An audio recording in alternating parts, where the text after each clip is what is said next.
guys, welcome to my channel, All Things GarageBand. I'm Jeremy Haas. In this video I'm going to show you guys how to access and use all the different MIDI instruments that come with GarageBand, like your pianos, your keyboards, your drum kits, acoustic drum kits, electric drum kits, soundscapes, all that stuff. I'm going to show you how to access and use and play with this bad boy. Play them all with the computer's keyboard. It's awesome. And it's the next best thing to having a MIDI controller, like an external MIDI controller. If you don't have one of these bad boys or an iPad or iPhone to use as a MIDI controller, then you can use your computer's keyboard. Pretty sick. So without further ado, let's get started. Yeah. Alright guys, if you guys want to follow along, I'm going to go ahead and open GarageBand here. There it is. Yeah. Alright, I'm going to close the recent track that I was just working on. Close, don't save. Alright, so we're going to start with a new project to get going here. Okay, I'm going to hit choose. Alright, make sure you have this box checked, and that's green, MIDI software instrument, okay? And left click on there. Alright, cool. There it is. There's our first track with our first MIDI instrument, okay? So this is the default instrument, okay? It's always going to open up with this instrument for MIDI, but you can change that in the settings, or you will just change it now, basically. So, yeah. Let me go find this guy. I'll do classic rock organ.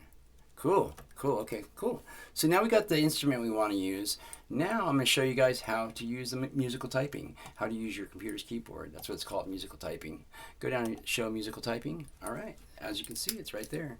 Okay, so next is these are all your white keys and your black keys, your in between keys. So A through comma will be what we're using, and also the W through P. Now. Also, here's the pitch bend. 1 and 2 is like pitch bit, like where, on your keyboard.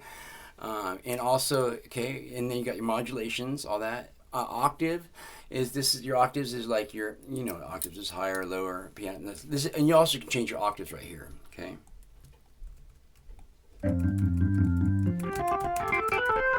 Okay, and also there's, like I said, octave there. There's also a velocity. Okay, so you can plus what this is how hard it hits, or how hard you're hitting piano, or how soft it is, or for drums, like I said, how hard it hits. Okay, so you can turn that up or down there, but I'm gonna leave it where it is, and we're gonna just hit record real quick.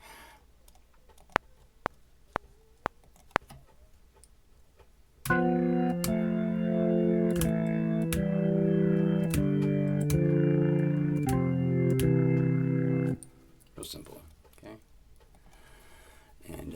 Now, the reason I recorded something is because I want to show you the drum kits, because it's a little different. It acts a little different. I don't want you to get there and then go, wait, why isn't it playing?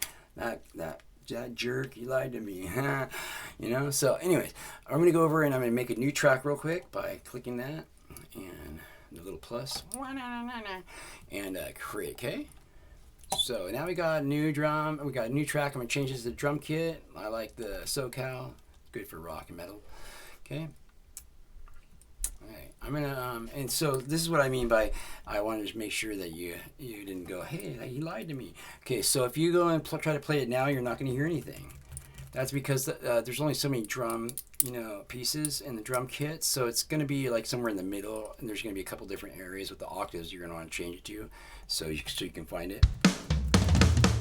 And you can see me playing. It's like a player piano. You can see where I'm striking on the keys. Okay. So if you move it up, you'll get more. You get more pieces. The rest of them, all the cymbals, some of the toms. Pretty sick, huh? So I like that ride. That's ride I'll use real quick. And oops, you know what I forgot to do? Forgot to go hi-ya. Turn on that bad boy. And I'll turn off the counting, okay? A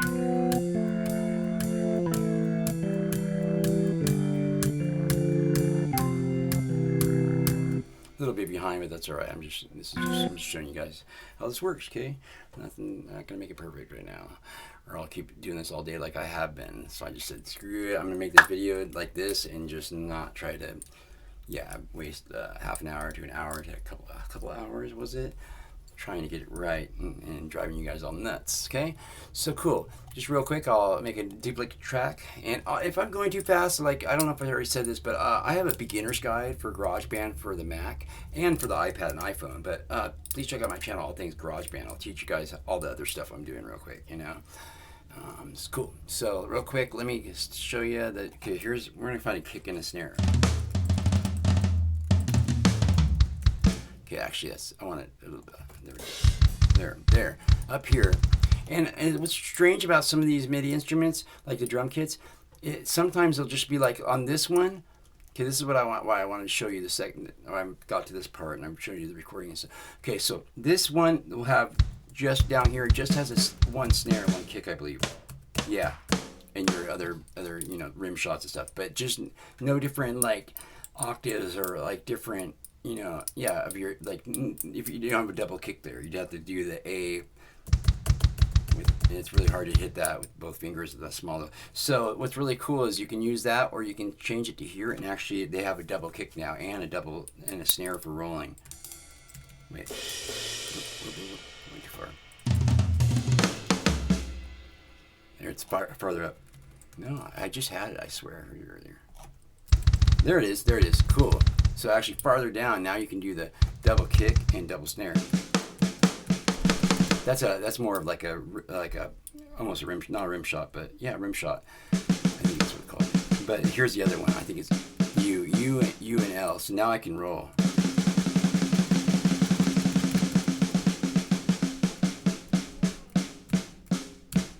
Pretty cool, huh? There we go.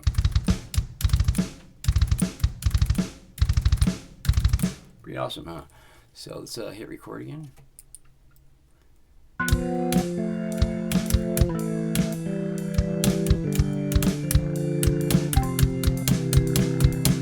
That's horrible. I'm off time, and I'll go nuts if I have to hear that again. But you guys get the idea. That's just all I want to show you, how to use this bad boy. It's called musical typing. Okay, pretty awesome. I'm glad they made that possible. Just till you can get yourself one of these bad boys or an iPad or iPhone, and you can use that. I suggest instead of getting a MIDI controller, like one like this, get yourself a really nice one, or save your money and get yourself an iPad. iPads have all this surface space, and you can use the drums in there on GarageBand and play it up to your Mac and record. It's sick, dude. And you got all that surface space, like I said, and you got go by touch, so you can hit it and it's real soft or hard, the velocity, and also it's really neat. It's just I suggest you get one of these bad boys and just use them together. Also with your iPad, you can use they have Logic Pro and Logic Pro Remote. It's GarageBand's bigger brother. It's like GarageBand on steroids. GarageBand completely free, but Logic Pro costs some money. So, but yeah, if you ever do upgrade to Logic Pro, then they have Logic Pro for the iPad also, and it's called Logic Pro Remote, which just really, it's even better than using this with the GarageBand. It's got even more stuff, and then you can use your Logic or your iPad as a remote, like a Logic remote it's called, or a MIDI controller, where you can be in like a different part of the studio, or you can be in the vocal room, or in the wherever your amp is. You don't have to be next to your guitar or your amp, or wherever. You don't have to be next to your computer. I mean, so you can actually hit play, rewind, edit it, stop, and start over, undo, all that stuff from wherever you're at. You don't with your iPad or iPhone. You don't need to be right next to your computer to do it, and it saves so much time. It's so much. Plus, you can use all the instruments, use all the surface space, like I was talking about. It's just sick. And it's just Logic Pro and Logic Pro Remote. But that's neither here or there. We're talking about GarageBand. It's just GarageBand and Logic Pro work together really nicely. They're both part of Apple's program. They both, like I said, GarageBand's just a little brother to Logic Pro. But GarageBand's completely free. It's one of my favorite programs ever because it is free. I've been using it for 15, 20 years, and you can't go wrong with it, okay?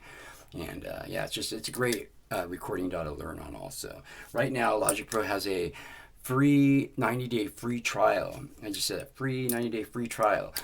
No credit cards down, nothing. You don't have to worry about after 90 days getting charged once it runs out.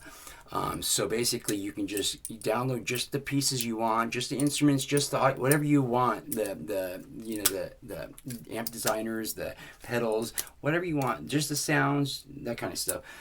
So you can, you don't have to fill up your whole computer with with all that space or all that memory taken.